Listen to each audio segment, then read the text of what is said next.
তো হ্যালো বন্ধুরা, নতুন একটি ভিডিও নিয়ে চলে এসেছি। আমার কাওয়ার যাচ্ছে বাবাধাম দেওঘরের উদ্দেশ্যে।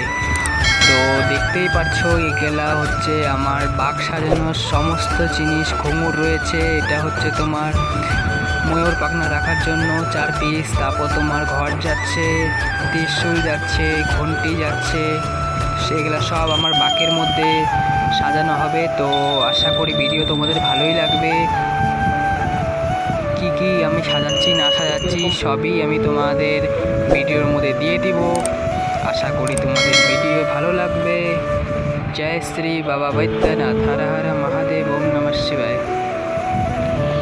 এগুলা তোমার আগেকার বছরের 2018 বাকের জিনিস।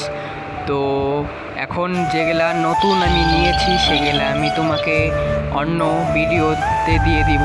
যখন আমি তোমার সুলতানগঞ্জে যাই আমার বাঘ সাজাবো, তখন সমস্ত কিছু কি কি নতুন নেওয়া হয়েছে আর এগুলা আগের টোটাল পুরানা, এগুলা আমি আজ সব ধুয়ে পরিষ্কার করলাম, মেজে টেজে ঝাঁকাঝাঁক।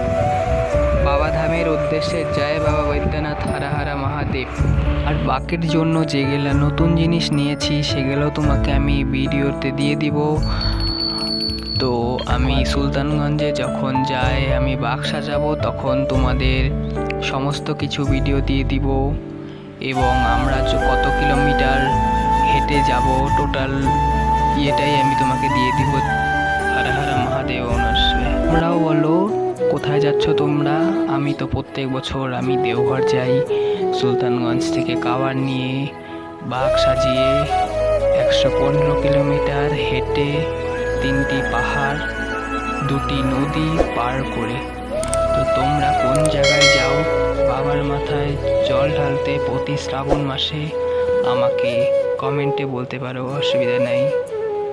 আমার ভিডিওটা ভালো লাগলে অবশ্যই আমাকে আমার চ্যানেলটা সাবস্ক্রাইব করো।